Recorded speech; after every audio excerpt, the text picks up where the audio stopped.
Welcome to the Into AI Safety podcast, where we discuss the challenges facing the field of AI safety and those who work within it. This show aims to provide the foundation and resources needed to get up to speed on safe and ethical AI. As always, I am your host, Jacob Hames.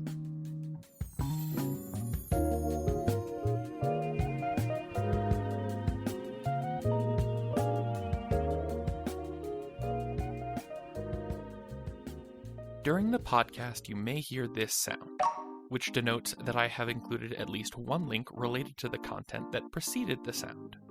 The purpose of this is to allow for citations and providing resources without breaking the flow of conversations. As per usual, items mentioned during asides will have links in the show notes as well. This interview was recorded on May 22nd, 2025, and asides were recorded on June 11th, 2025.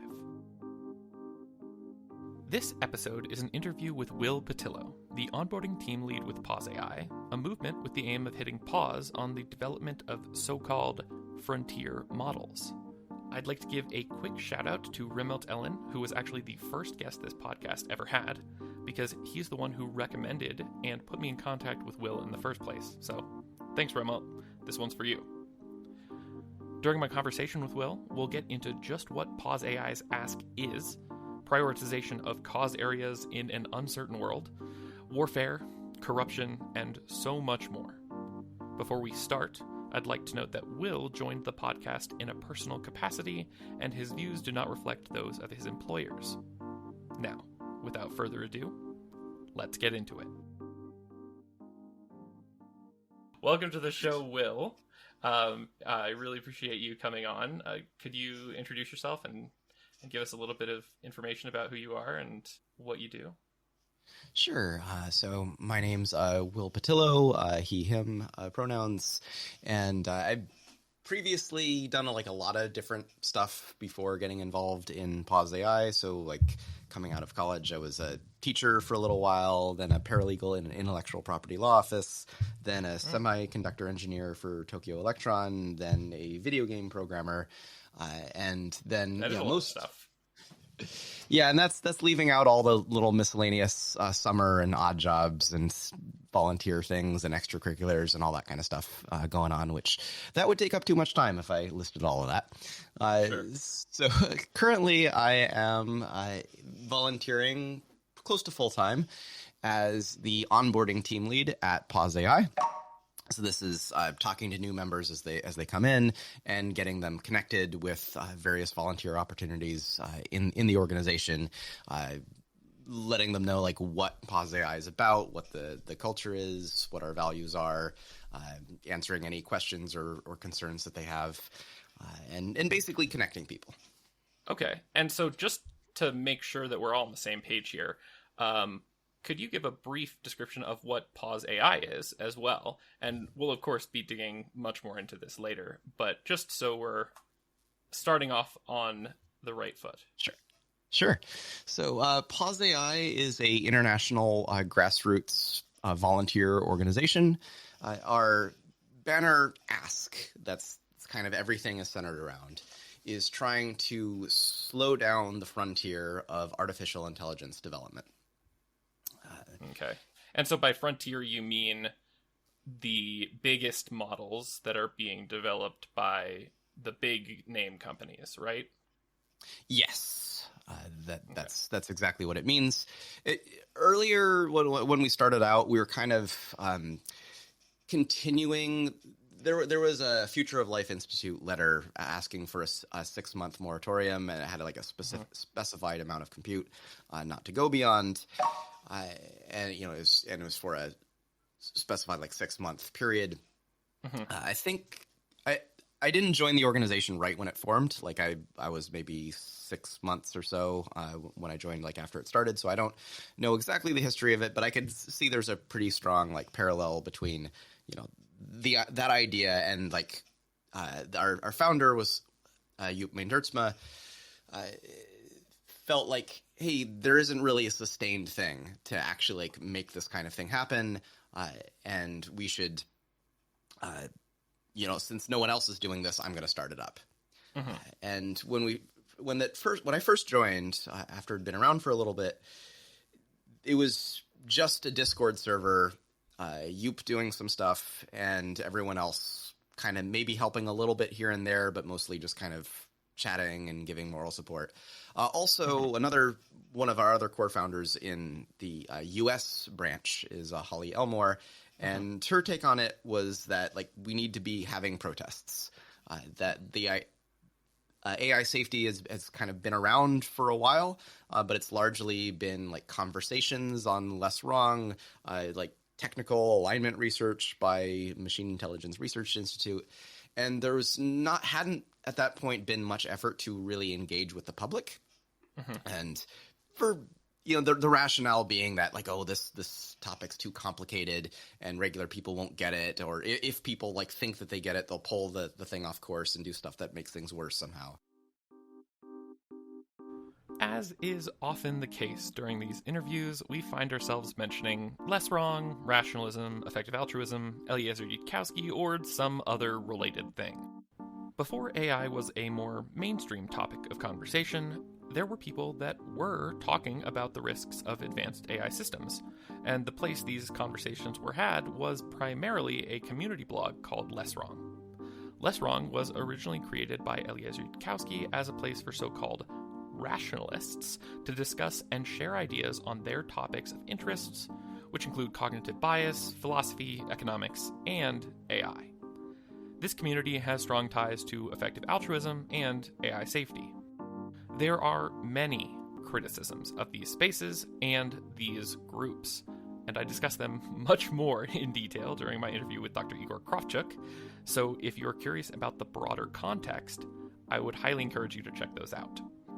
In general, the cultures in these spaces have strong exclusionary tendencies, which I believe are the result of elitism and in-group favoritism. The reason I think both of these not-so-good behaviors are so common is that core aspects of both the effective altruism and rationalism ideologies can be seen as justification for these behaviors. For example, if you believe that certain readings or concepts are so valuable that having not read them or thought about them would negatively impact one's ability to contribute to a conversation, it's easy to dismiss them. Because the communities are based off of prohibitively long writings, which often include new and unintuitive terms for already existing ideas, this kind of gatekeeping is supercharged. For new people in the space, most conversations you have are littered with these conceptual landmines, and setting one off increases the likelihood that whoever you're talking to decides they actually don't need to listen or care about your opinion. A direct consequence of this pattern is that almost everyone who wants to get involved in AI safety is gaslighted into believing that they need to change in order to be valuable to the field. I want to be clear that I don't think this could be further from the truth. The way that we reach the best solutions is by building off of diverse perspectives. Having a bunch of people who have all done the same readings and share the same ideas is a recipe for failure.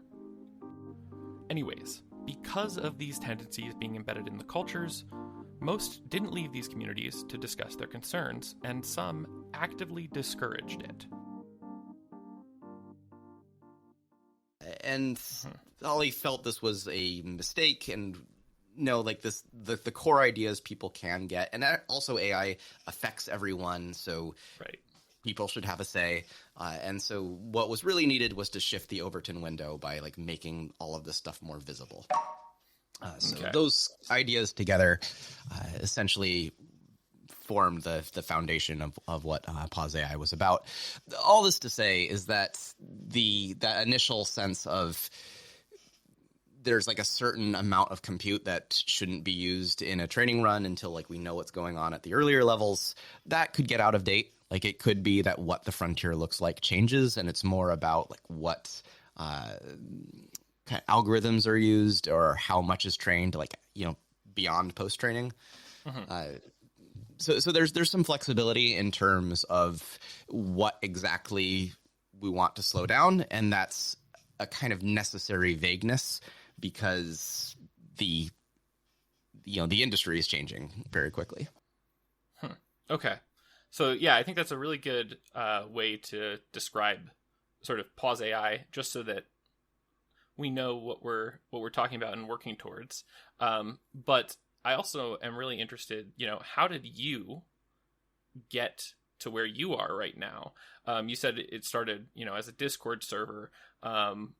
Where did you learn about this? How did you get involved? And what was your path here to being a full-time volunteer with PauseAI? Sure. So I'd first learned about AI and AI safety from Les Wrong and reading a lot of Yudkowsky's stuff 10 or 15 years ago now. And at the time, it just seemed like an interesting thing that maybe people would have to deal with later. I actually wasn't even totally sold on the idea that like the concepts they were saying were true.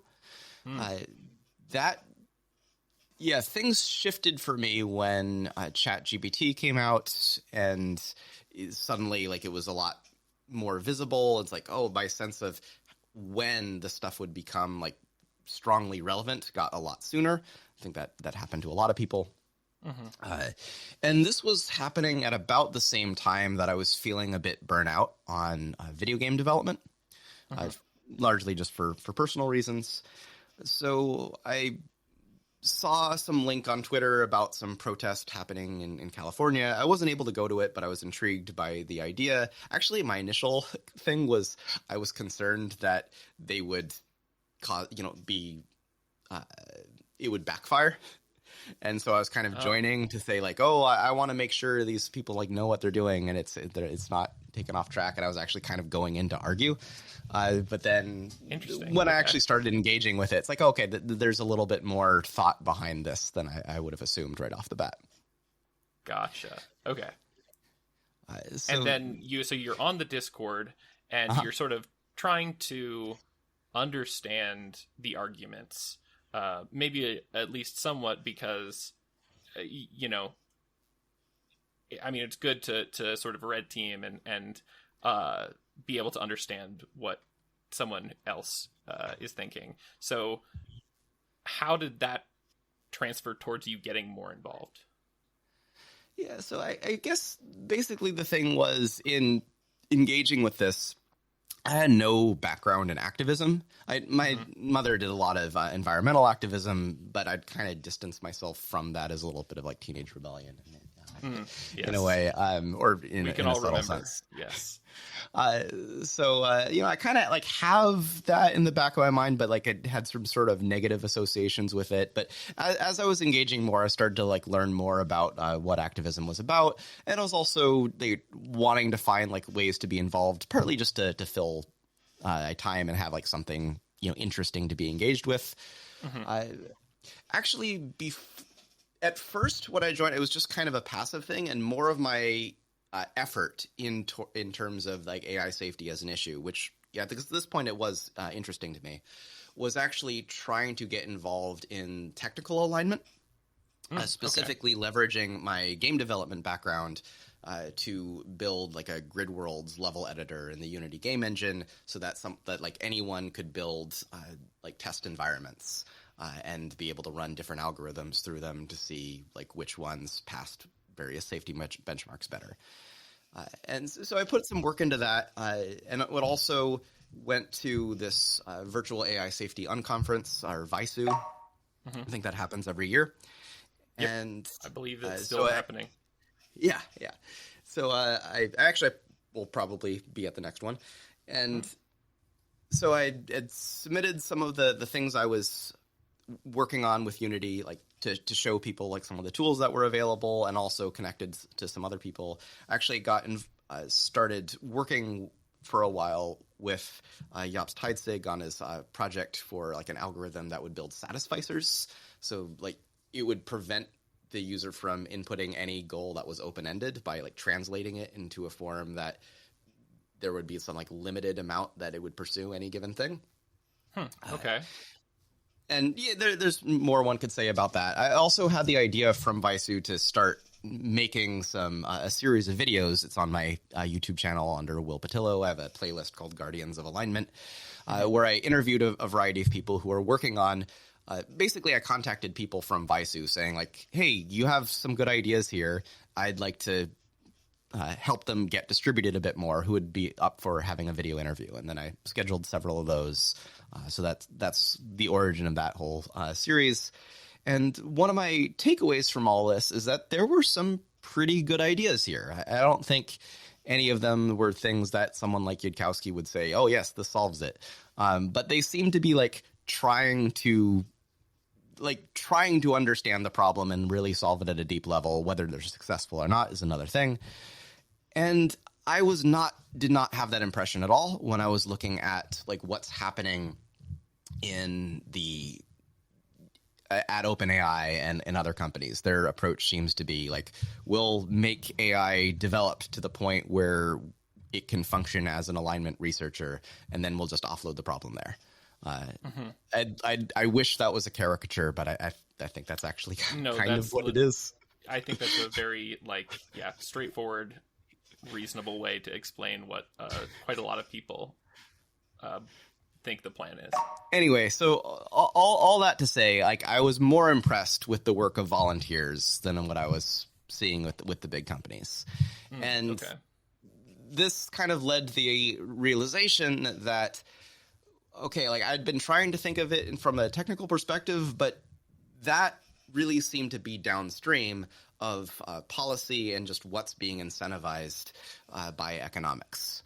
You know, it doesn't matter if someone has like the best idea in the world if they're not able to actually build it, and something else, which is like a less good idea, gets all the money.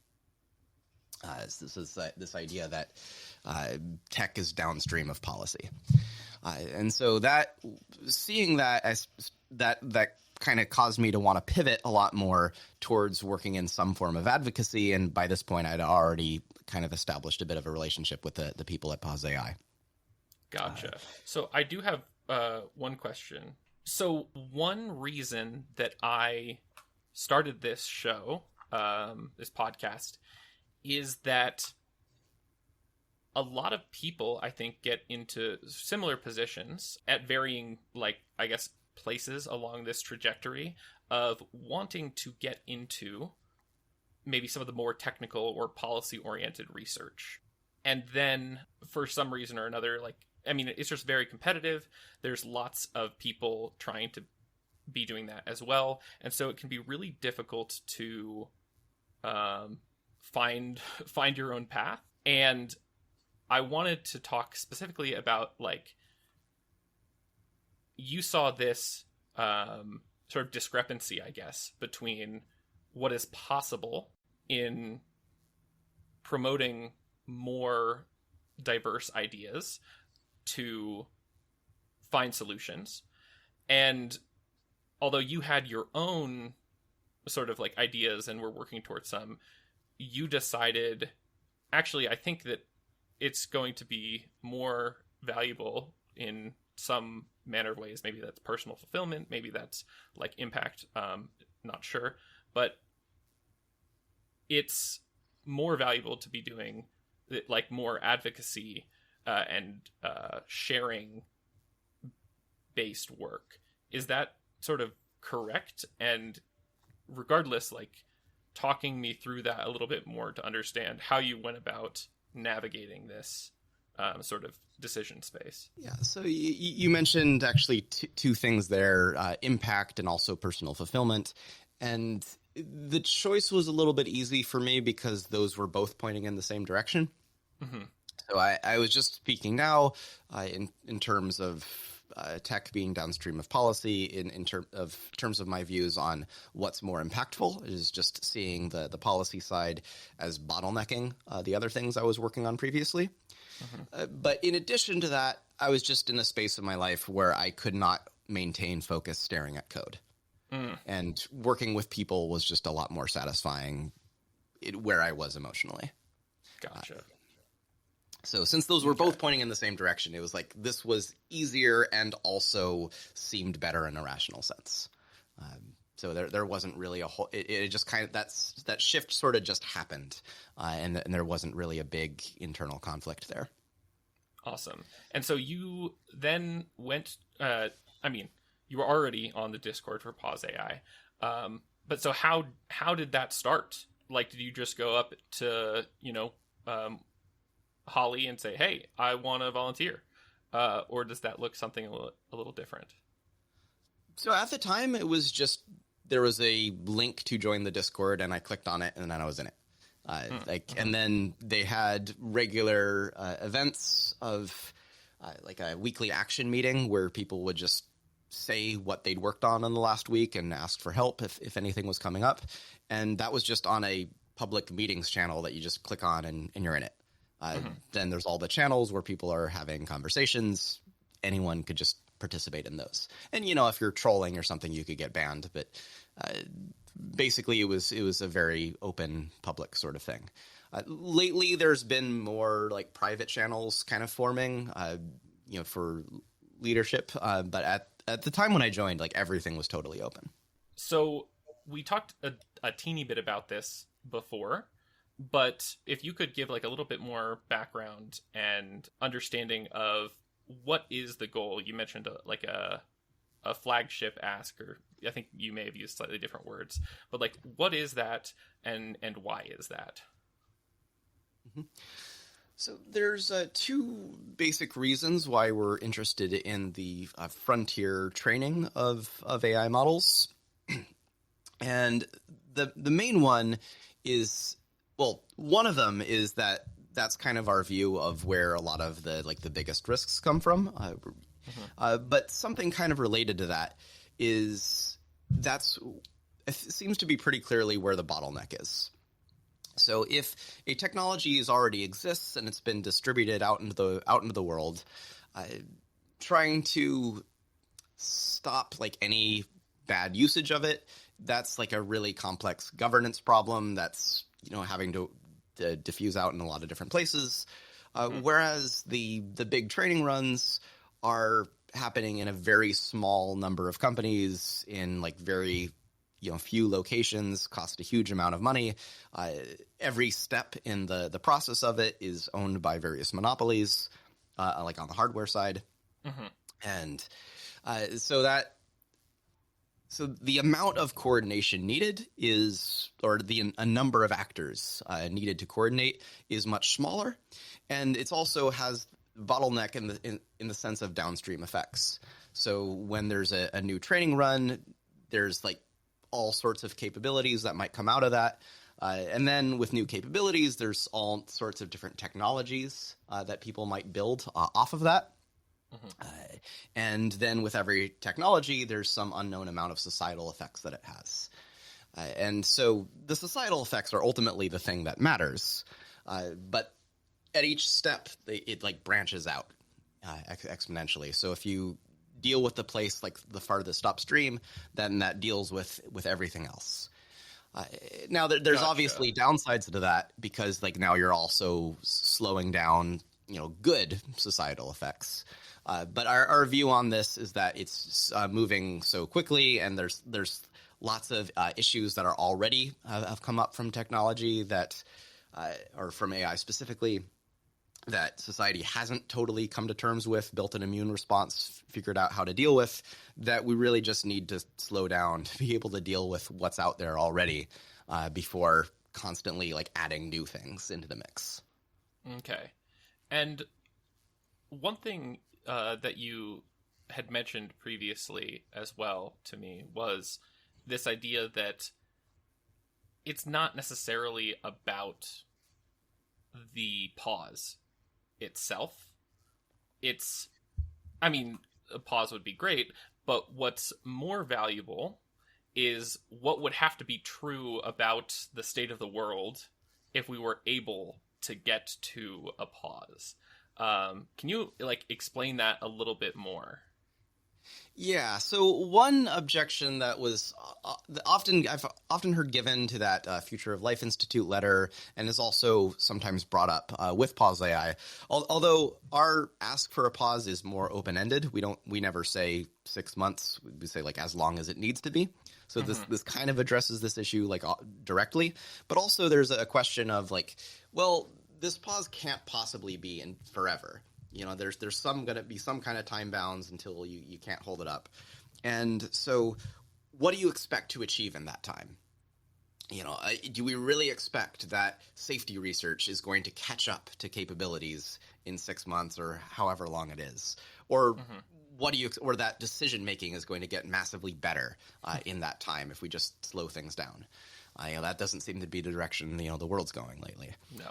And so the way I kind of take a look at it is to be less focused on just the outcome of a pause and more on the process that it implies, like you said. So if there was some pause, let's say it was even 5 minutes, I've heard this idea of an AI fire alarm.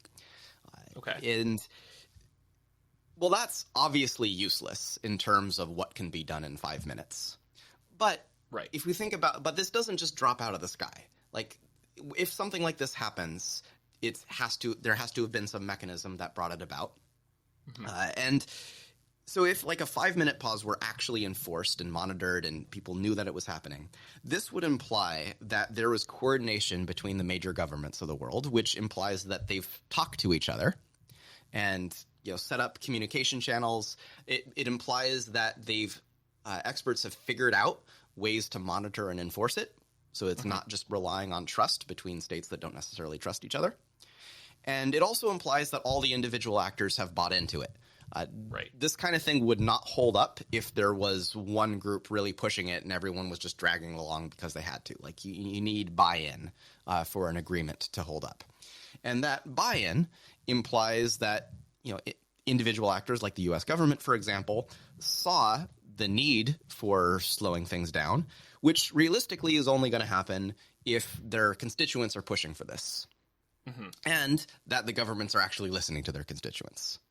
Yes, that is also relevant. But we did talk about this in the last episode that I released at this point.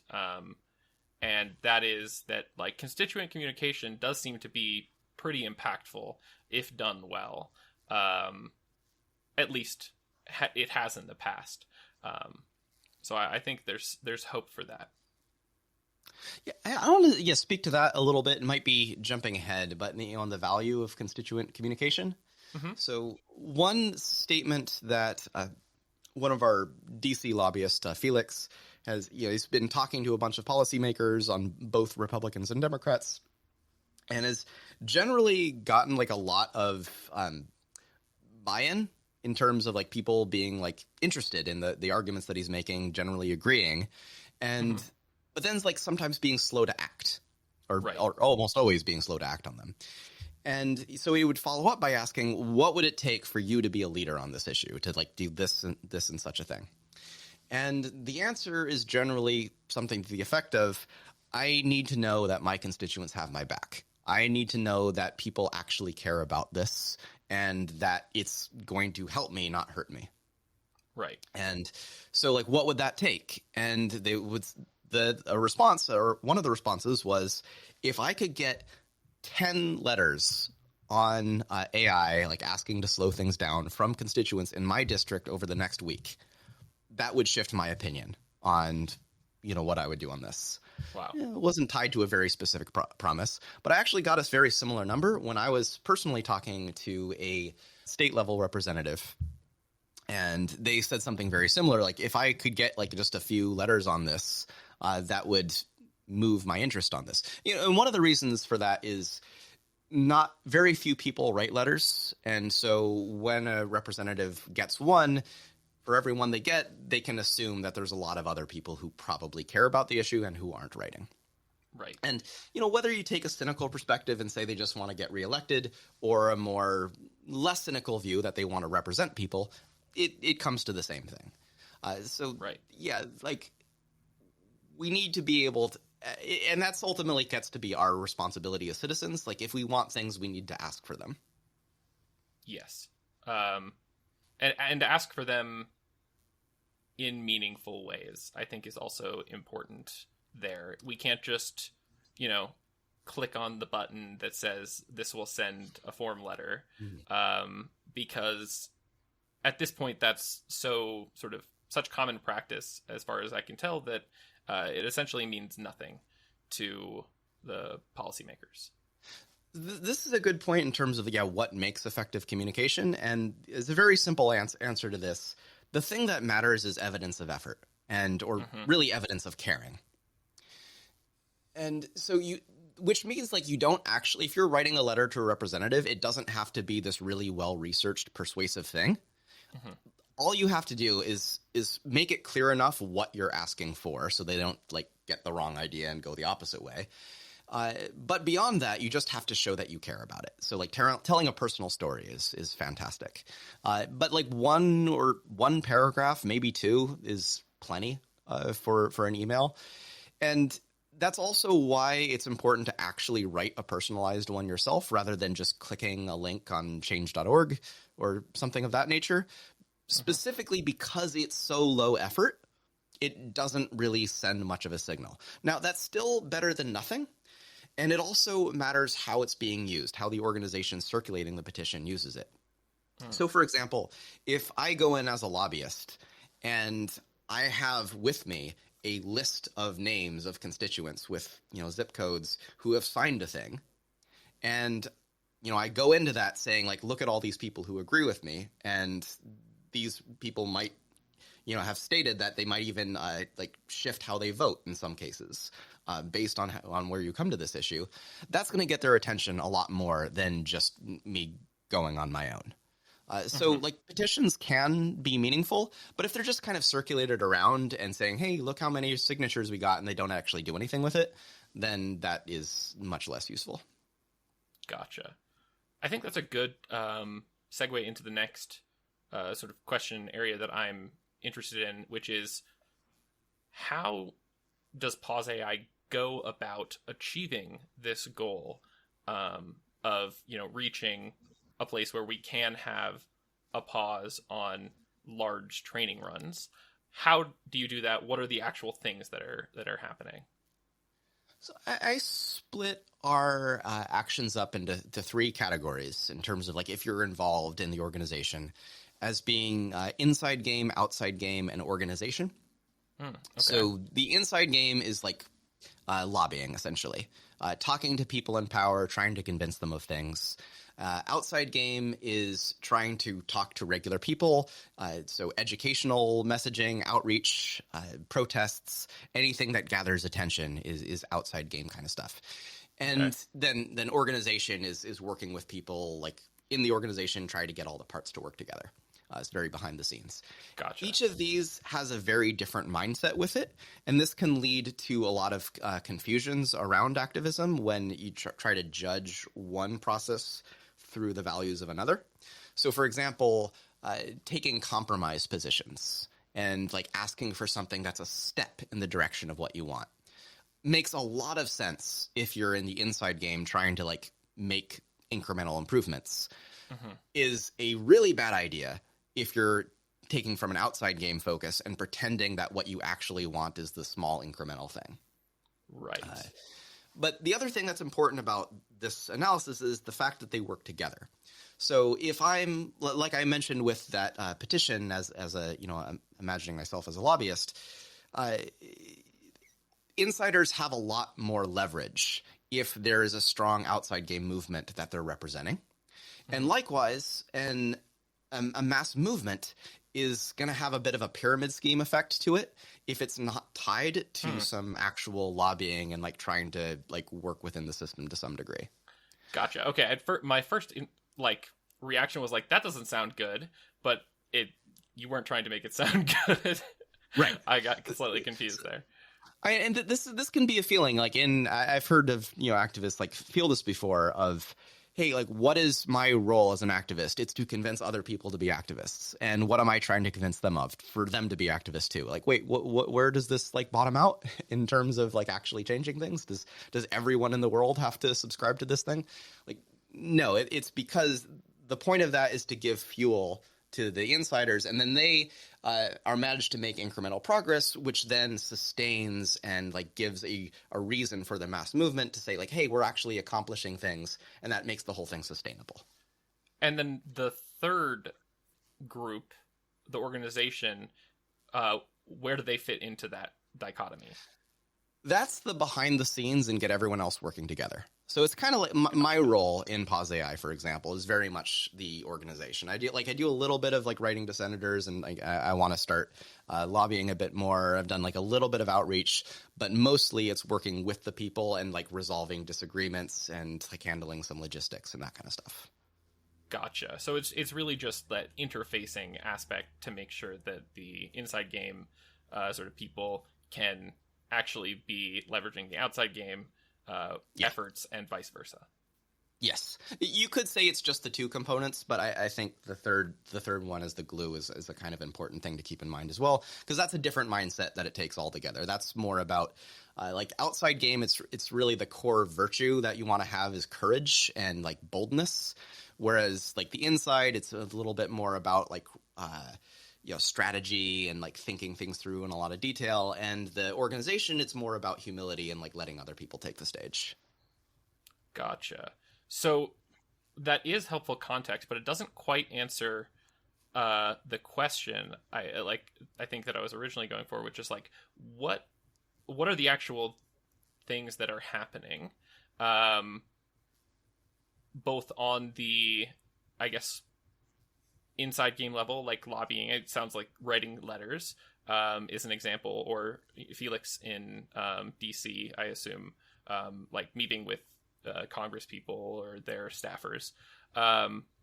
Is there more than that in the inside game? And on the outside game side, is there anything there that's being orchestrated or happening on a more like routine basis? Or So for the inside part, I think that basically covers like what we're actually doing right now. There are other things that we could be doing in that category, like working with other organizations a little bit more deeply.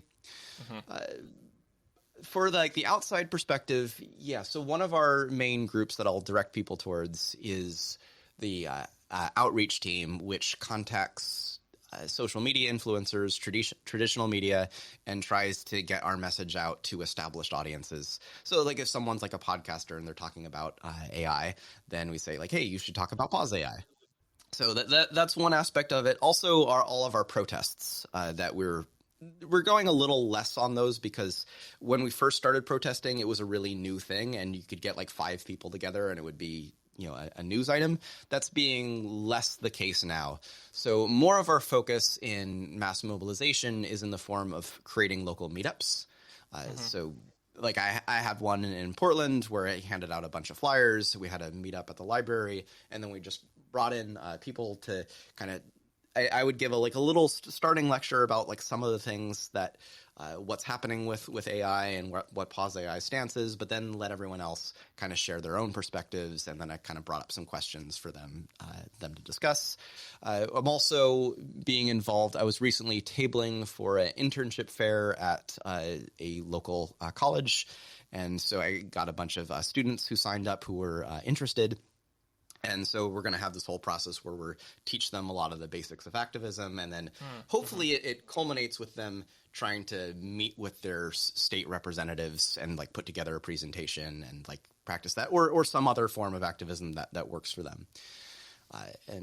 So basically, yeah, a lot of this outside stuff is and then also some of our members have kind of taken on individual projects of like putting together videos or other things that are distributed digitally. Gotcha. Okay, cool. So I think it's just because it's particularly relevant to that. How would I know if there was a PauseAI meetup going on? Like, where would I look, or how would I find out about that, or stay up to date on that? So the PauseAI website has a national groups page on it, which says the countries that have places, and so that's international. Probably a better one for finding local meetups in the U.S. is PauseAI US. That's the U.S. branch, and basically, yeah. So the process right now is largely like often involves joining the Discord, and then there's like a lot of local communities pages, and then we'd send someone to those. Also, it's something that we're working on creating a more like public facing centralized thing that like anyone can access and find, oh, is there a thing in my city? I know in Portland I've set up a PauseAI Portland Facebook page and invite people to that. But that's kind of using social networking rather than just like I'm in Portland, do I find it? Okay. I guess maybe related to that, but also going towards sort of another question area that I have is, especially like right now, at this point in time, there are a lot of things that are going on. I can think of a couple immediately, like increasing impacts of climate change and sort of backward sliding towards totalitarianism and fascism, and like not just in one place, but in many, and war in various different places. So given that there are so many of these issues, how do you balance, or how would you suggest thinking about like where to put your time? If, let's say, I only have a little bit of time to do some advocacy, why PauseAI as opposed to maybe something else?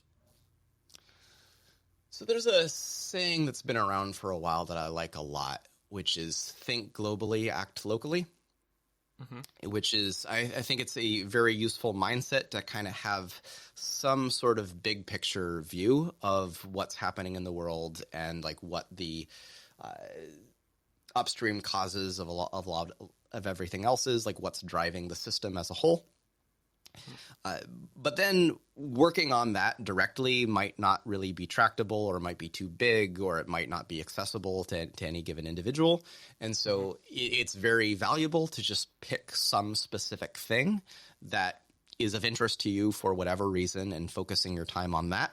But also like being aware of it not just being an isolated thing, but part of something bigger.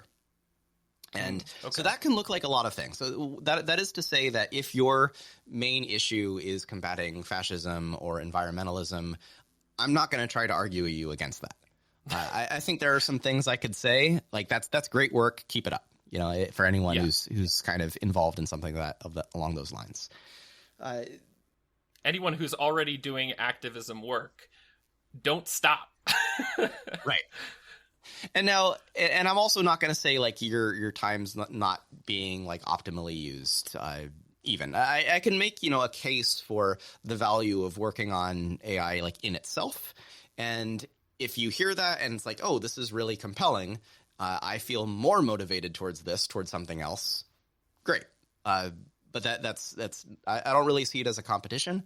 Like as far as time goes, I see ourselves as more competing with things like, video games or sports or, or actually really competing with people like making angry comments on social media and trying to be like activists in, in terms of yelling at each other and polarization.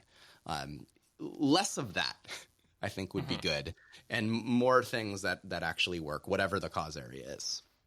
Now, in terms of PauseAI, I think the best answer to that is just my own reasons for picking this out, and then listeners can decide whether it resonates with them. And basically, I think there's two causes. One is I'm personally believe in the whole existential risk kind of thing in a fairly short term, and if there's a lot of arguments being made about that, and I think that could be a whole podcast in itself, talking just about that. So kind of avoiding some of those arguments. Okay. I think it follows pretty clearly that if that's something that you believe in and can actually and can feel, making that a priority seems kind of obvious. The underlying assumptions contentious, but the conclusion I think follows pretty easily. Okay. The other rationale, though, is that it ties into everything else and is like kind of an accelerant on all the other I've recently come across this idea called the meta crisis, which in very short terms, humanity's been around for like over 100,000 years, actually considerably more than that. And we've been facing various existential crises for less than 100, nuclear wars, like major pandemics, global warming, all other health related sorts of things. That's all been very recent. That's not a coincidence. There's something kind of driving all of this. And I would see AI as being an accelerant on all of these things. So if your big concern is about rising sense of fascism in the world, well, the impact of social media on people's sense making and polarization seems pretty relevant to that. Or also, if you're concerned about centralization of power, AI, you can see how that could accelerate some of that, like centralization of power for the people who control it, given the economics. If you're concerned about, yeah, go ahead. Well, I do get what you're saying. I also want to just push back a little bit to see sort of where it goes. Sure. Why a pause on frontier models then?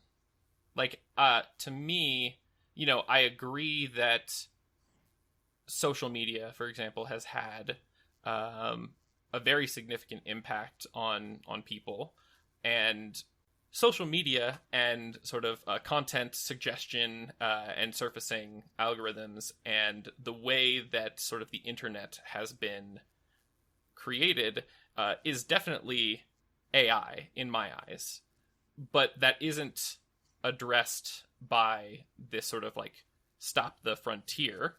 And so I guess that's my question, is just seeing that difference and asking, what about that? So my interest in the frontier, I kind of mentioned this earlier in terms of like the upstream source of a lot of other things. But another way of phrasing that idea is it's the biggest source of unknown unknowns. Mm-hmm. So right now we have a bunch of issues that are, at AI of the past, we already had issues of polarization, of bias, and some other things. And more recent kind of stuff, we're also suddenly get the issues of automated aspects of warfare, the environmental impacts are gradually growing. If you advance the frontier further, it's kind of hard to predict exactly like what new things are going to come out of that. Okay. I do want to also... AI has been used in warfare for like a very long time. Yes. So that's not a new thing. Will and I talk around each other a bit here, and I think it's because we just have a slightly differing opinion regarding the impact of ceasing training of the most advanced language models on AI in warfare.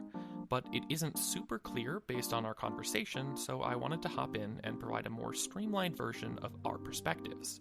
I bring up the distinction that AI has been used in military contexts for a while because, in many ways, warfare has already been automated. While AI systems used by the Israeli Defense Force in the Israel-Hamas war, such as Hapsara, Lavender, and Where's Daddy, are not based on LLMs, that doesn't make their extensive use or the acceptance of their outputs as accurate without verification any less horrifying. Similarly, the use of metadata to determine which individuals on a kill list should be terminated by the United States military starting in the 2000s is something we should not be okay with. Tools like these would not be impacted by a pause on developing the most advanced language models, so my thought is that a pause wouldn't have that significant of an impact regarding AI in warfare. That being said, militaries are beginning to experiment with the use of LLMs for operational tasks, and I think it's highly likely that we will see similar patterns of over-reliance on outputs of these systems, just as we have many times in the past. I believe Will is seeing this and identifying that a pause would slow down the adoption rate of language models in the military, which is probably a good thing. While we are emphasizing different aspects, both of us agree that the increasing automation of warfare and the lack of oversight that often brings is extremely not okay. One last thing I wanted to mention is that I believe it is a disservice to speak of automation of warfare as something that is only in the future. Doing so normalizes the breaches of human rights that are already happening. It's being increasingly used, but I would say that that's not... It was it was initially introduced as AI, and it was quickly branded as not AI when it was first introduced in like, the 70s or whatever, because they wanted to use it in their targeting systems. So yeah, I think that's an important distinction to make, that like we're already doing a lot of that bad stuff. I'll be a little more specific. So drones that can identify and kill human targets, without being directly controlled and then being upgraded into swarms. That is not something that existed, recently. Yes.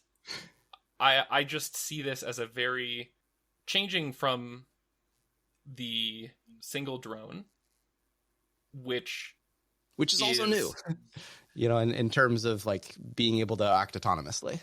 Well, one could argue that like the targeting aspect of the system is like that. Technically, someone had to pull the trigger, but like they got to choose whether or not it was adjusted, or like the system chose whether or not it was adjusted. So I'm not saying that I like obviously I think that using AI in warfare is not good, and I don't want it to happen. I just think it's very important to note that it's not brand new. I think there's the underlying point here that I'm hearing is that these changes are continuous. Like if I had to put any line in the sand of saying like this became possible because of this particular training run or this particular moment where something is AI versus it wasn't, there's going to be a certain level of just that being arbitrary. When any change that looks like a new thing was actually preceded by something that was actually very similar and maybe didn't get as much attention. Sure, but that doesn't mean that change doesn't happen. Right. I guess to me, I just don't. I agree that it would be good to slow down, especially because of like what it would mean about the world, right? I don't think that would have an impact on the use of so-called AI in warfare, in a meaningful way. I don't quite. So you're saying that if the frontier advanced or does not advance in AI development, this is not going to have any impact on the military? Specifically when we're talking about the big companies that are creating, like the frontier models, as they're being called by some. The frontier language models, because the frontier models are language models. The military is not largely using those for like combat scenarios. They're already using other AI systems, and those other AI systems will continue to get better regardless of this pause. And so,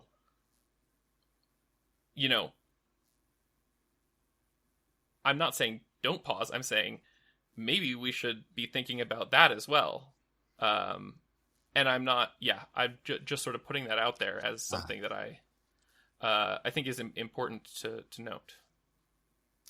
Sure.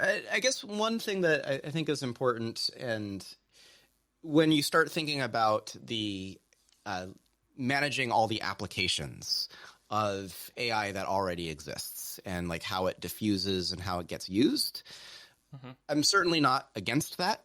The challenge with focusing on that basically is that it's complicated, that you have to get into a lot of nuanced distinctions as to which applications are good and which ones are not.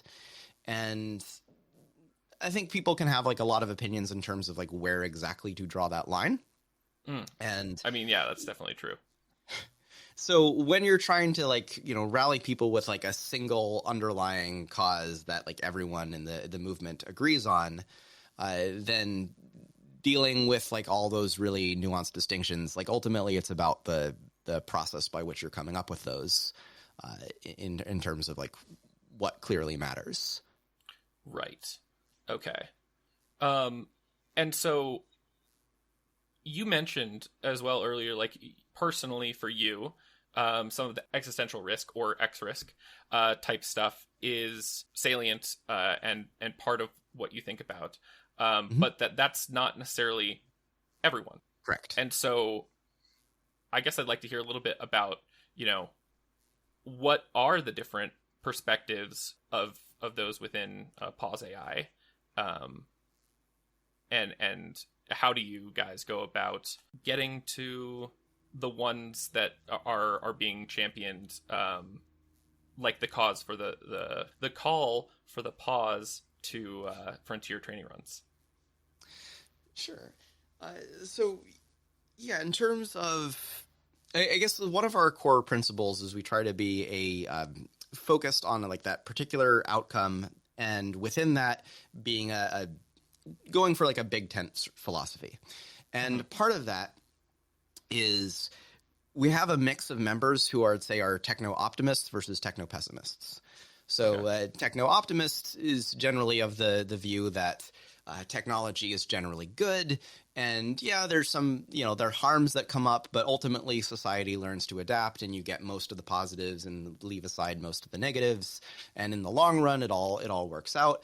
But this, AI development is different because its potential to be destructive is just so much greater. Then on the other hand, there are people who are more of a techno-pessimist sort of route, which basically is of the view that like all these things are destroying our collective decision-making and just making the world worse, like allowing a lot more value capture rather than add, and we just need to stop all of this stuff. And I'd say PauseAI is not firmly in either of those camps. We kind of include both of those people. And so this is part of what? Techno-neutralist. Yeah, it's I'd say agnostic, because it's more of it's less a matter of it all balances out and it's equal, and more of a like there's a lot we don't know here. But yeah, I guess you could sort of say that. And another place where we're balancing interests is in liberal and conservative. So there are, some of our members who are more concerned about things like national security or just the effect that this has on culture and how like tech companies are able to then shape the information flow in the world, versus people who are more liberal and they're concerned about like environmental causes and various things of that and bias and various things of that nature. So that's a mix. And then also kind of related to that, some people who are concerned who come from like the less wrong community like myself and are interested in existential risk, and others who don't really buy into that but see a lot of the things that are happening now and are just concerned about the direction that things are going for easily observable reasons. Yeah. And I think the important part there to me is that, all these different perspectives still converge on this similar idea of like, it would be good if we could have a pause that would mean some good things about the state of the world and about where we're at. And so it's worth championing that, despite the differences that we have in like why that is, I guess. Yeah, there's like what it implies about the world, and related to that is like with all these kind of differences that we have within our organization and exist in society and that people make in good faith, people need time and a place to be able to hash that out and find some kind of compromise or win-win between all these views. Like I have my own opinions on each of them, but like I don't, maybe I'm wrong, and so get other perspectives. Yeah, that's one reason that I love just getting more people to be able to meaningfully engage in the conversation, is because everyone's got their opinions, and we're all probably wrong, so we might as well work together to get to something a little bit better. And that process is messy, but I think it's a lot better than the current process where we're essentially, I'd say we're following what I'd call the golden rule, which is whoever has the gold makes the rules. Yes. Okay, so another thing that you mentioned, just as something you'd want to bring up and discuss, is misconceptions, or frequent arguments against sort of this idea of a pause. What are they, and how would someone who is fully engaged and bought into the PauseAI perspective address them? I'm curious, like, what some of the most frequent misconceptions and objections to this are that you hear. Sure. So I think, a couple of things that I just think are really important for anyone listening to this podcast to hear about PauseAI. And these are things I've run into. First one, this isn't super common, but I think it's definitely worth speaking to, is that you can't have an opinion if you're not a machine learning expert or deep into this in some degree. And so this is something that I think was kind of under the surface in a lot of the AI safety discourse before it became publicly known. And I'll also see it sometimes in new members joining where like they're maybe a school teacher or something else, and they're like a little bit timid about speaking out. And they cite this as a reason. Yeah. And so a couple like arguments against that. One is that if it affects you and you're in a democracy, like you should have an opinion. Yes. Or even if you aren't, we'd like you to have an opinion and have that matter. But yes, I'd say your opinion matters. I'm not going to push you to be more opinionated, but like what you feel about it matters if you're affected by it. Yes. The other thing, and this kind of relates to, there's a whole tension here because on the one hand, there is a real problem of expertise being dismissed.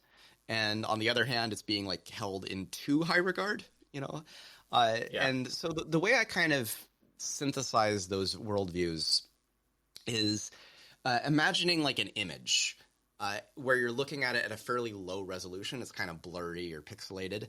And it's like, say you have two people that are like shaking hands. Mm-hmm. And you can look at that and get like, oh, okay, I kind of have a view of what this is about. Now, if you increase the resolution on that image, most likely you're still going to see the same thing of two people shaking hands. But it's possible that on increasing resolution, you'll suddenly notice that one of the people is holding a knife behind their back. And then that totally changes the meaning of what the image is about. So, like, in that kind of case, the increased resolution matters towards interpreting it. But then it's on the person who is, like, has the higher resolution view to state what the detail is that changes when you zoom in and why it's important. If you just simply like say that, hey, this cloud you saw in the background, it's actually not fluffy, it's actually a little more wispy.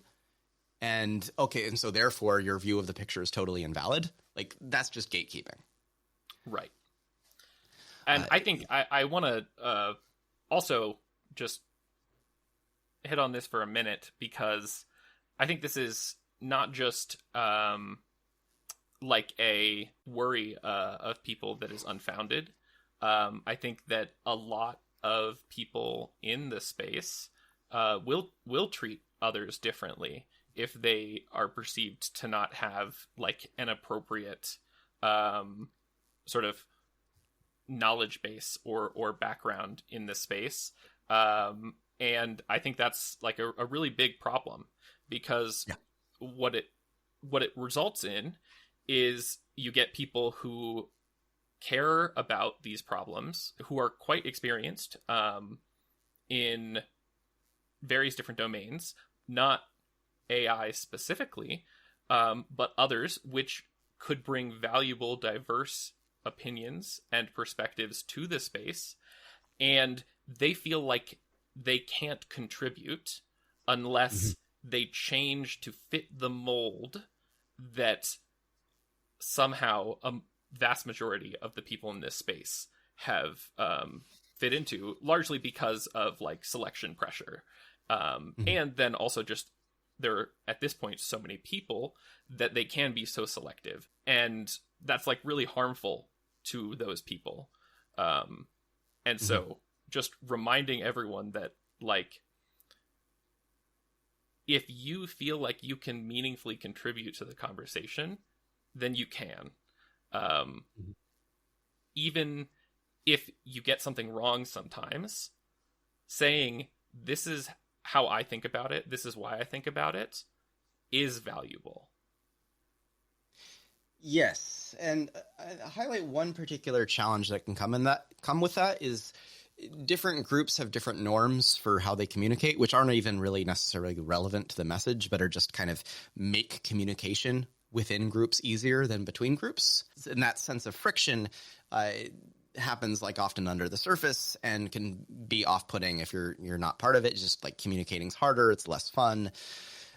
And this is actually a issue that I think all social movements deal with. I've heard Roger Hallam from Extinction Rebellion refer to this as the paradox of political identity, where when you're forming a group, it grows fastest if there's homogeneity within the group, because like people can talk to each other easily. There's less barriers to communication, and like it grows really fast, and that's great. But then you quickly run into an issue where everyone in that social group is already joined or has decided that they're not going to, and like you can't really expand anymore. And at that point, you need to get to other social groups. But by then, they're like a clear minority rather than like part of the starting thing, and get pushed out, and it becomes a self-reinforcing issue.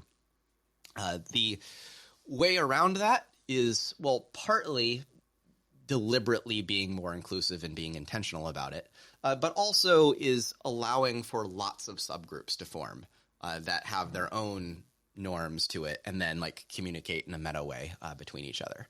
So basically giving other people like spaces where they can communicate more easily. Gotcha. Okay.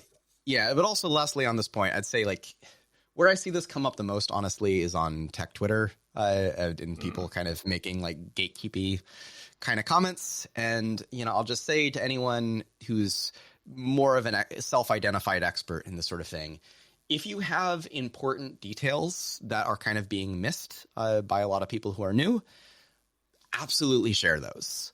But if you're just going to say, you don't know what you're talking about, shut up, then you're part of the problem. Stop it. Yeah. All right. So anyway, the next thing I'd say is a major misconception that I run into a lot. This is probably the most significant one, especially in the political climate right now, is this idea of we, in air quotes, must win, air quotes again, the race to AGI. So the idea that like, oh, the United States can't slow down because then China will speed ahead and win the race to AGI and will be left behind, and that would be bad because the CCP would be running the world and they're evil and so on. And like, man, there's a lot wrong with that. Yeah, there's a lot to unpack here. Yeah, but the thing that I kind of want to focus on, that's just like I would see this as like a misconception, and that I like really want to beat on this drum, is that that's not how contracts work. No one is advocating seriously for a unilateral pause, that like United States should just slow down regardless of what the rest of the world does, or one company should just slow down regardless of what happens in the rest of the business community. For meaningful things to happen in this space, like in the direction of a pause, what we need is a international treaty, something that like affects everyone involved. And the thing about agreements that affect everyone is that they affect everyone.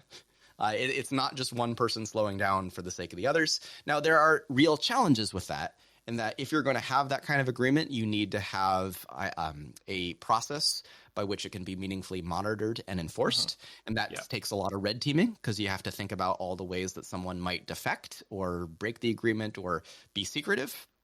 Right. But that's a process. It's a thing that can be figured out. And the first step towards figuring out those genuine hard problems is to try. Like I wouldn't expect the US and China to have a treaty right away, but there's nothing stopping them from just picking up the phone and like saying what their positions are, trying to find the meaningful overlap, and starting the process of trying to figure out all the hard problems of getting an agreement that sticks. I mean, there is something that's stopping that. Well, I mean, nothing good. No, it's nothing that's reasonable. But yeah, I guess That's another thing that I think is worth just bringing up whenever this sort of argument is also brought up, is that. So I'm gonna choose a specific piece just because it really irritates me. There was one. Actually, I don't even need to name it because I don't want to like signal boost it. But the person that wrote it got very popular by sharing it, and essentially in it, it lays out this argument of like, if we don't, put as much effort into this as possible and scale as fast as possible, then we're going to be left in the dust, and China is going to overtake the US and the West. And what it doesn't do is acknowledge the difficulty and the issues with having this sort of stance, regardless of whether or not it's valid, which I don't believe that it is, because of how this particular thing was written.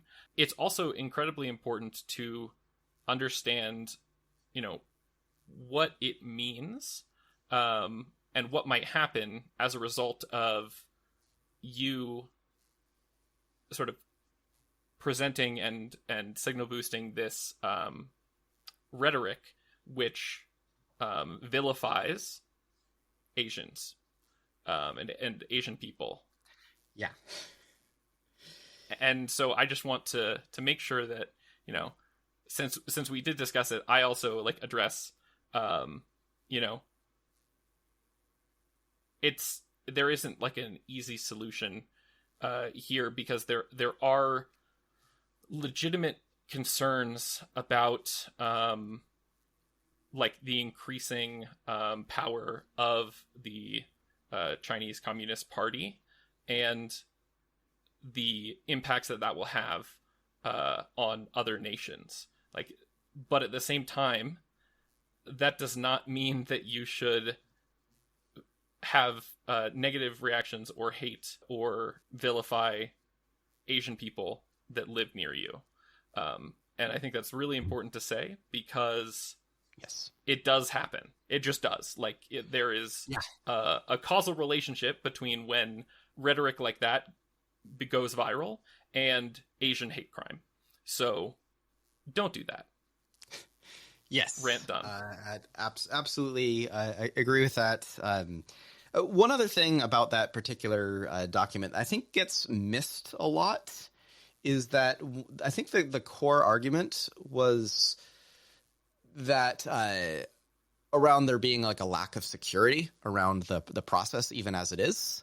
So like, even by the standards of like, even if you accept all of the assumptions about race dynamics, even then we're not actually following it. That, any like edges that companies have are just effectively being given away through lack of security. And so like, that's kind of nonsensical by almost any value system. But yes, I think what you're saying about not feeding into narratives about the just CCP being evil. I mean, for one thing, like, it's even on that level, that's like a bit of a caricature, and the United States government isn't totally blameless. But then also then just stating all that reflexively and not including any other nuance to it. Yes, that absolutely can lead towards people being mean to each other, which is just bad. And yeah, anything to stop that is important. Yeah. So if there's anything else on this, I'm happy to continue. No more on that subject. But do you have other objections or misconceptions? Yeah, there's one other one I think is important, and this has come up a few times, and I see the parallels between this and a lot of things that happen in environmentalism. I would have essentially phrase as, "Hey, I like using ChatGPT. Are you telling me that I'm a bad person when you say that AI should be paused?" And basically, I think the core idea that I want to get at here is that the way you think about systems and the way you make choices as an individual are very different from each other. And so with the PauseAI activism, like that's a systems level, like acting as a citizen kind of thing. It is entirely consistent to be using a technology and also believe that it shouldn't exist because of the effects that it has on society as a whole. And also the decisions that one makes as an individual doesn't really change all that much on the societal level. Like if you just stop using ChatGPT, that's not going to make AI go away or really slow it down meaningfully. And if you try to like argue shame a bunch of other people into doing the same, that could actually backfire by just turning it into a culture war kind of thing. What really matters is to be shaping the incentives and the landscape in which everything exists. And just holding these as being different things. Like if you have a way of using AI that you think is generally positive, cool. Like I don't care about that as a PauseAI activist. What I care about is what's happening in the companies as guided by policy. And I had a few others in here, but I think they could kind of skip. So sometimes people will often say that pausing is just I guess another important one is something I've kind of brought up earlier, is that it's not just about the outcomes, but it's about the process.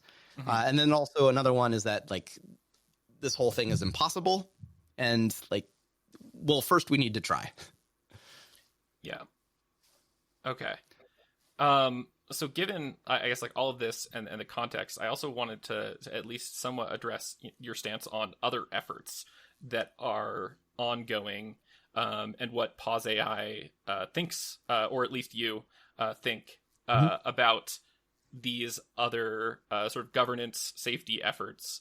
Sure. So, yeah, actually, before we even jump into ones, I'm curious if you're like, oh, I know exactly, what he's going to ask about.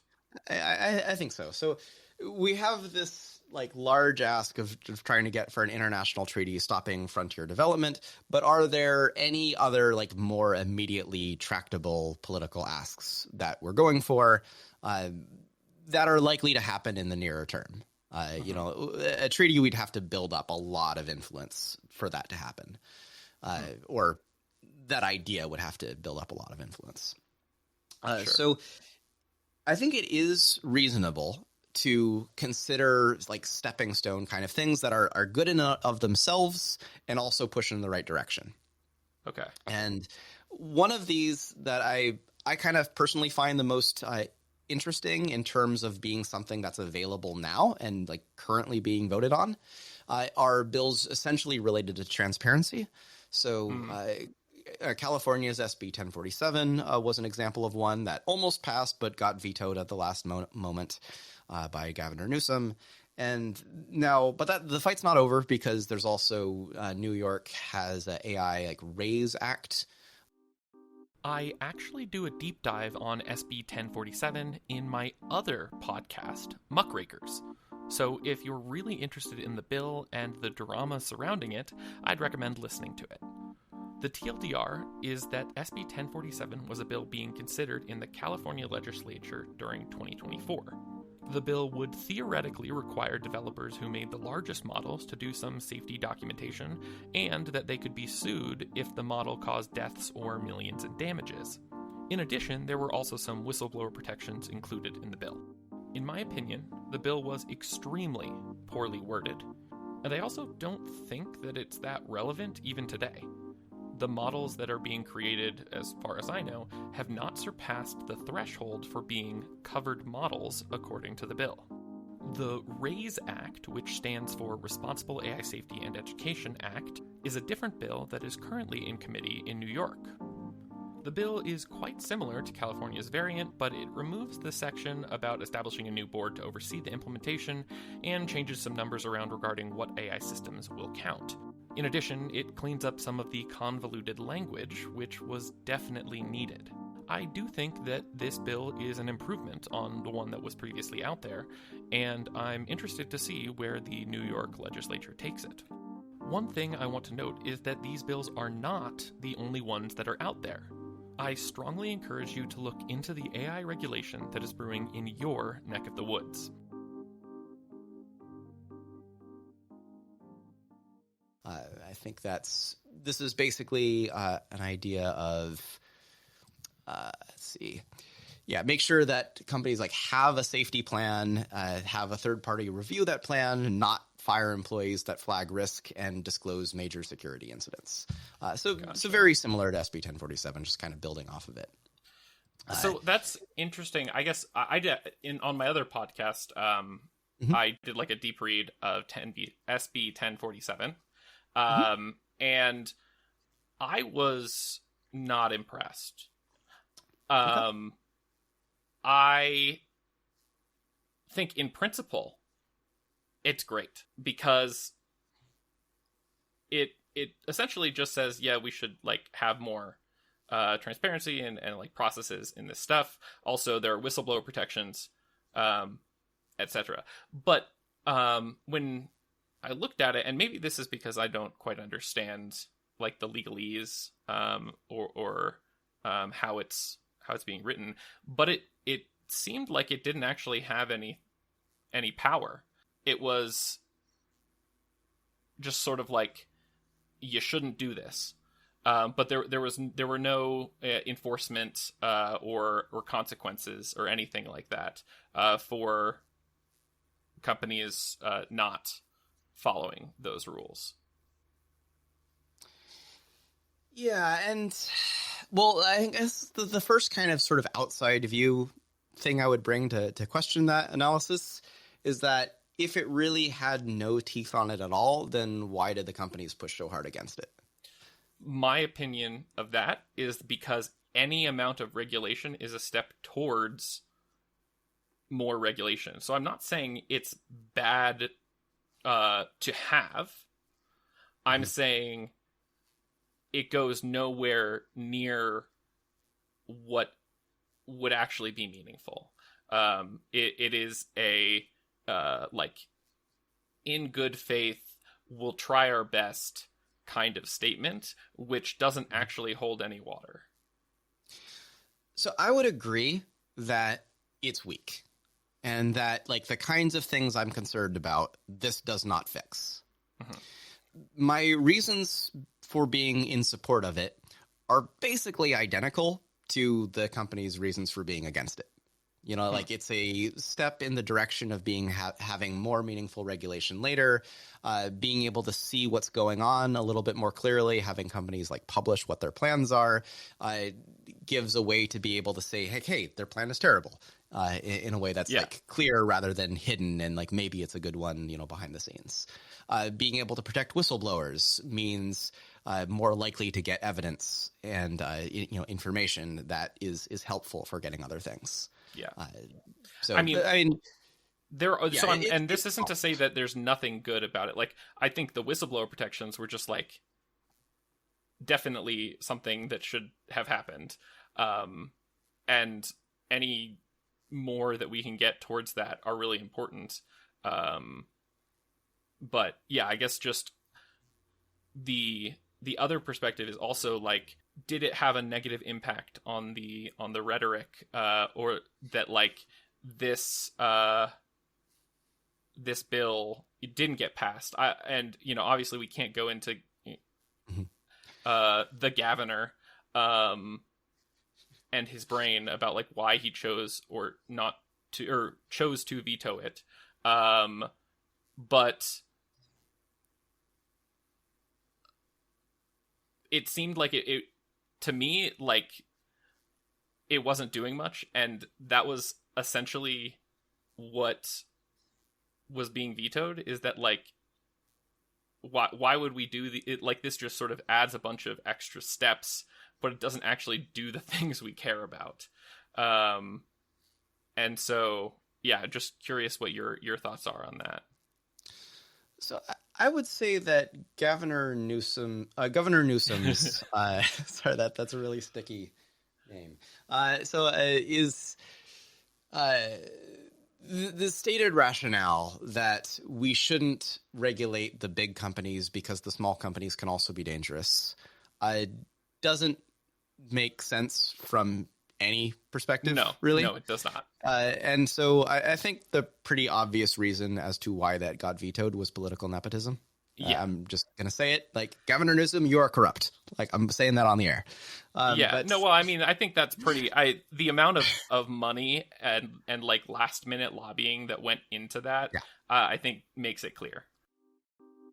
First of all, it's important to note that the final version of the bill did pass both the Assembly and Senate with 3/4 of the non-abstention votes cast.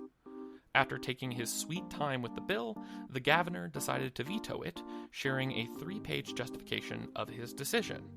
In the letter, his main argument against the bill was that smaller models may be more dangerous than larger models depending on what they are used for or what kind of data they are trained on, and that this wasn't worth the, quote, potential expense of curtailing the very innovation that fuels advancement, end quote. I find this phrasing interesting because it parrots the exact argument that is often made by big tech. Any regulation stifles innovation. This is, of course, the primary refrain of the bill's main opponents. Also worth noting is that he specifically stated that the bill would apply, quote, stringent standards to even the most basic functions, end quote. Although I could be wrong, as I'm not a legal expert, I believe this to be blatantly incorrect after having read the bill multiple times in detail. Again, I'm fairly certain that the bill would not have had an impact on any models to date. So, his justification is bogus. Now let's follow the money. Andreessen Horowitz alone spent $140,000 on lobbying in quarters 2 and 3 of 2024, naming only SB 1047 and one other bill about consumer protections as the subject of their efforts. During the same time, Meta and Google spent over $500,000 each in California lobbying, which impacted many bills, including SB 1047. In addition, OpenAI and Y Combinator both decided to get their anti-democracy California lobbying feet wet to the tune of around $100,000 for OpenAI and $75,000 for Y Combinator. It's not just lobbying money either. It seems the decisions regarding who to employ were very intentional. Axiom Advisors, employed by both Meta Platforms and Andreessen Horowitz, is run by Jason Kinney, who has advised Newsom for nearly 2 decades, and is well established from prior scandals to be within Newsom's inner circle. In addition, Newsom appointed Darius Anderson, a high-profile lobbyist and founder of the Platinum Advisors lobbying firm, the one hired by Y Combinator, to a state commission in January 2024, which should have everyone's spidey sense tingling for the revolving door phenomenon and corporate capture. Given all of this, I'm pretty confident in our conclusion. So on one hand, like, if you are basically saying that you kind of like the direction that it's going, but it's not nearly enough to be meaningful, I would agree with that. If you're stating that it's kind of unnecessary red tape and extra steps, that's kind of a complicated question that I don't think I'd really be able to dive into a whole lot right now. Sure. That would be a coherent argument against it. If that's the case, if it's that was along the lines of what I was going at, Horace. Yeah, if it's just extra steps with no purpose at all, I think I would disagree with that. Like, that idea of having some reporting requirements and transparency is useful as a stepping stone to future things. Yeah, and I think I agree with that as well. I'm just trying to pull out the arguments. So one other thing that I think is worth bringing up, though, is what you mentioned about the effect that it had on the rhetoric and the conversation as a whole, the fact that it got vetoed, and like everything that came out for it. Mm-hmm. And I actually see this as being like disappointing, but ultimately valuable in itself, because part of challenging a system is forcing the people in power with a kind of adversarial views to out themselves and like make it clear what they're pushing for and why. So like actually making Andreessen Horowitz like spend a lot of lobbying dollars to influence people, actually making, you know, Governor Newsom like veto it. Because it's kind of an idea this is drawn more from like disruptive protests, but I think applies here, at least analogously, is that if you kind of just make demands and they're things that you expect the public to be generally supportive of, which the public was largely supportive of this bill, then you put the opposition in a bind where on the one hand, they can agree and give you a little incremental progress, which you can then leverage to get more incremental progress and just kind of grow incrementally.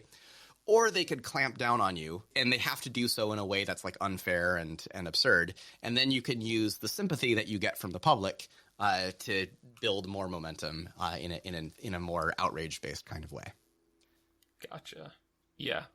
I do think that, so there's like a lot of bills that are in the pipeline across the United States. And I believe one that recently got passed was the like Take It Down Act, which is not really related to AI. It's like it tertiarily affects non-consensual AI imagery, but it's more about like online safety and the rights of citizens to be able to tell companies and websites, why do you have that there, take it down, which is just like a reasonable thing. But how do you see this impacting, or do you see this impacting sort of the broader AI governance space? Do you think this is a positive or a negative, or does it not really have any bearing? So yeah, things like the Take It Down Act, like that sounds good to me. Like I'm having people be able to have, like, if they're non-consensual images on the internet, to be able to take that. Yeah, that sounds great. Also, I'm interested in it from like a PauseAI perspective, in the sense of people being involved and things that people care about being heard, and there's being some kind of process in place. In terms of priority, in terms of like which thing would I like hand out flyers in support of versus which one would I just like sign a petition, it's a little bit lower. And this is, you know, kind of a worldview thing that I like. My main concern is about where things are going, and that the where things are is kind of complicated and nuanced, and like a lot of details on it. So the sort of bills that like I'm really interested in, and why something like SB 1047, despite being fairly toothless, was very interesting, is because like I'm interested in things that are proactive rather than reactive, I guess I would say. So there are things that are already issues, and those are worth dealing with. Like, I don't want to downplay that at all. But that's like a thing that we just kind of need time for society to sort out. And what I'm a little bit more interested in is what are the things that relate to where it's going, such that it affects how many more of these issues we then later have to be reactive towards. Because just playing whack-a-mole with all of these issues as they come up doesn't feel sustainable. Like, we have to do that to some extent. But if the rate at which new things are appearing is faster than the whole legislative process of like building coalitions to deal with them, then just lots of stuff just piles up and slips through. Right. And I would say it has been faster Yes, than the agree. legislative process can handle for quite some time. I guess the thing that I think, like, it's not only is it a good thing to have on the books, but I also see it as like a small win. It's not, gigantic, but to the point of what you were saying earlier of, having anything on the books makes it more likely to have something else. I think that we can see it as like a small win that, this is tractable to get more buy-in. People are starting to care, because despite the bill not being AI centric in its wording, it was very motivated by deepfakes and Mhm. AI. And so I think that it is like somewhat of a positive to be able to point to some of the bills that maybe aren't as aligned with what you would ideally want, but are like, okay, this is a good step in the right direction. I think that's pretty interesting and important. Yeah, I agree with all of that. Okay, so the last thing I wanted to ask about, I think before just a couple ending questions, was about how big tech sort of handles the safety aspect, because a lot of the big companies say that they're pro safety, and so I guess I would be interested in hearing your take on what that means and what how people can interpret that. Maybe is a good way to put it. Yes, I would say the AI companies have generally been pretty effective at redefining safety in terms of what gives their public relations departments a headache. And it's basically like, at first it was, can we control our AI, our large language models, to not say words on a list of things that we don't want them to say?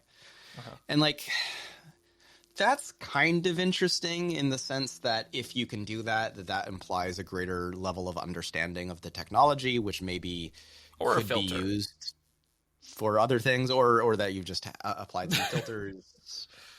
Yeah, it's not nothing, because like anything that requires understanding things better or building up control techniques is progress in something.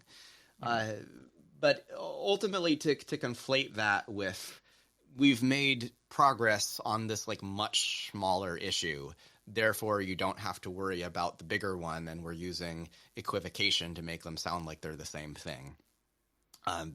That's safety washing. You know, the environmental movement has had to deal with greenwashing. We're, no surprise that something similar is happening in AI. Gotcha. Maybe to build on that, you said your mom was in sort of environmental advocacy, and bring that parallel in with like the greenwashing and safety washing. Are there other parallels that you see that are particularly interesting, or maybe an indication that the safety movement could learn from some of the past happenings in the environmental movement? Yeah, there's quite a few. One of them is what happens with polarization.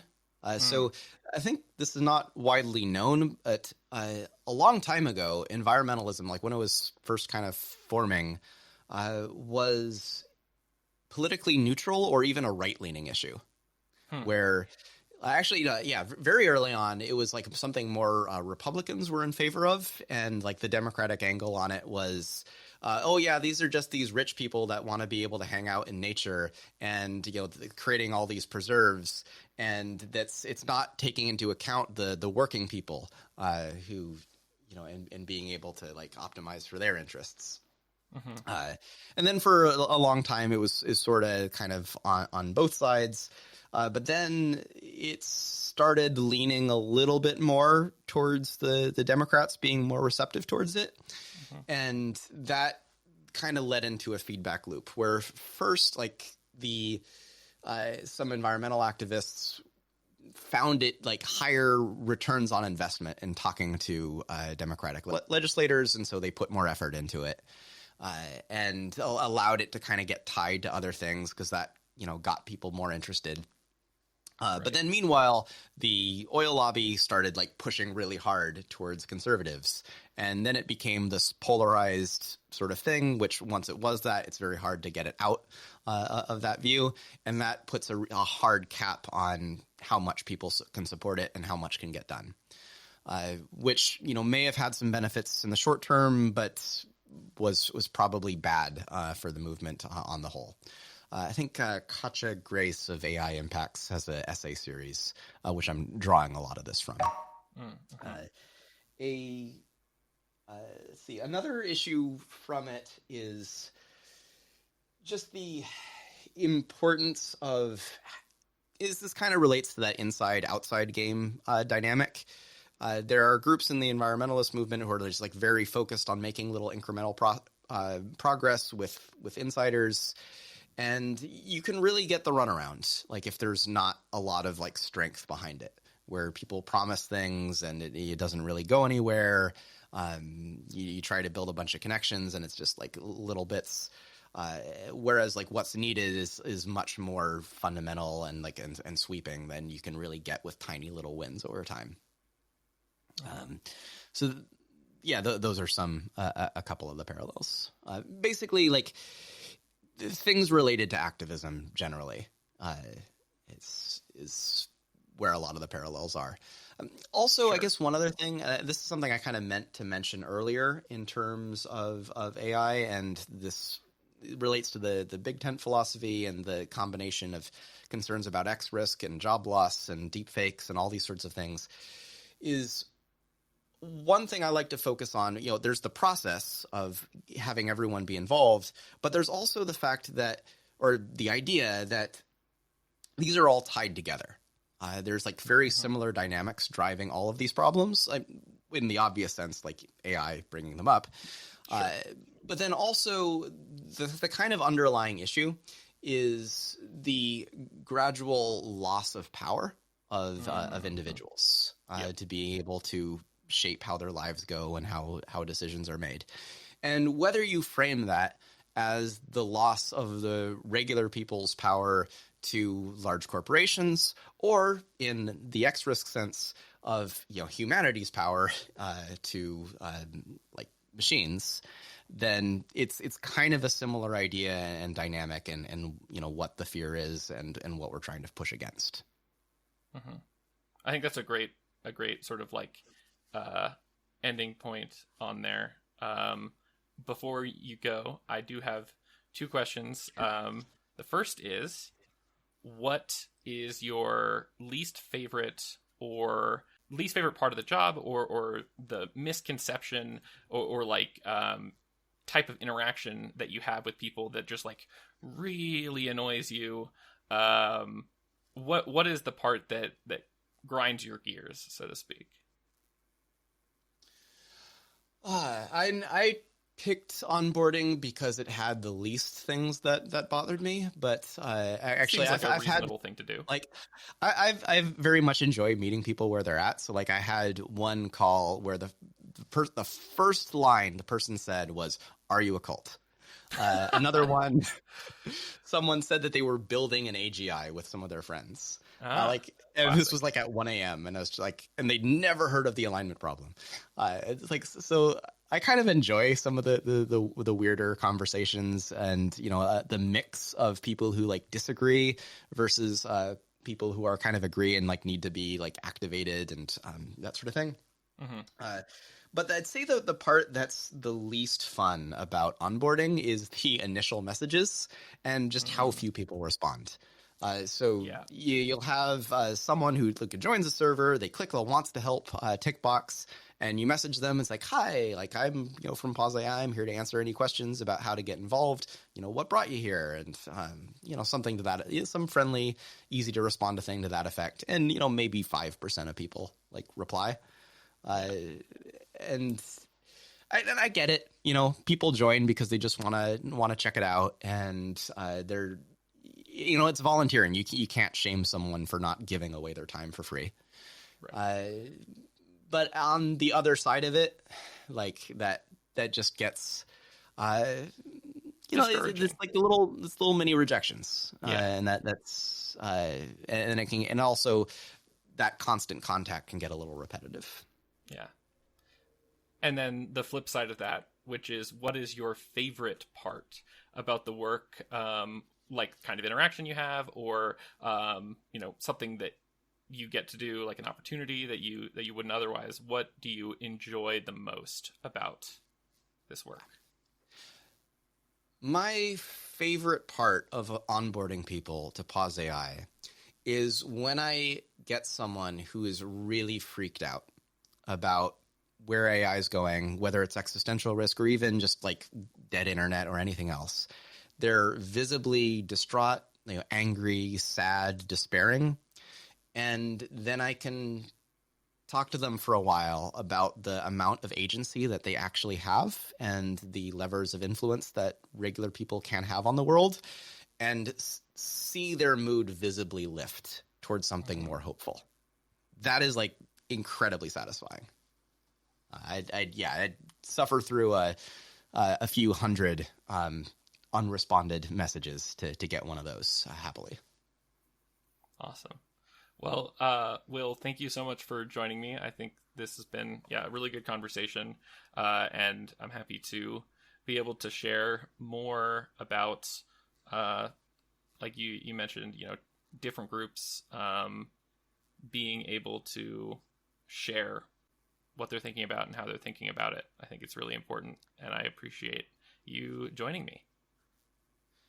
I guess there's one more thing maybe I'll say, which I didn't mention before, Sure. Which is just there are a bunch of, like, if you're interested in AI safety or AI generally in some form, and you see all the different groups relating to it out there, and you're wondering, is PauseAI for me? Or where does this fit into the larger ecosystem of AI-related stuff? And my short answer to that is it being a low barrier to entry, like a for everyone kind of movement. So like if you wanted to be involved in MIRI or CAIS or something like that, like not just anyone could get into those. And it takes a lot of specialization. They have like a lot of assumptions about like what they're looking for. This PauseAI it's really for like you have a lot of background or none, or you're interested in governments or not. Like just like come in, find your community, and maybe it turns out that there's something else out there that's a little bit more specialized that's better for your interests than this one. But it's a good place to just kind of come in, start out, see other people who are like-minded, or we have a whole channel for people who just disagree. Like, even if someone just wants to be involved in the conversation and thinks all of our ideas are nonsense, like there's actually even a place for you there. As well, because sometimes little pearls of wisdom come out of those disagreements when people engage in good faith. So awesome. Yeah, that's something I think I wanted to leave people with as to what we're about. Absolutely. All right. Thank you very much for having me. Yeah, absolutely. Really happy to have you on. Gosh, what a cool guy. If you thought this conversation with Will was interesting and you'd like to see more of his content, I've included links to his itch.io, a platform for sharing games and other software demos, as well as his YouTube channel and a couple of his writings.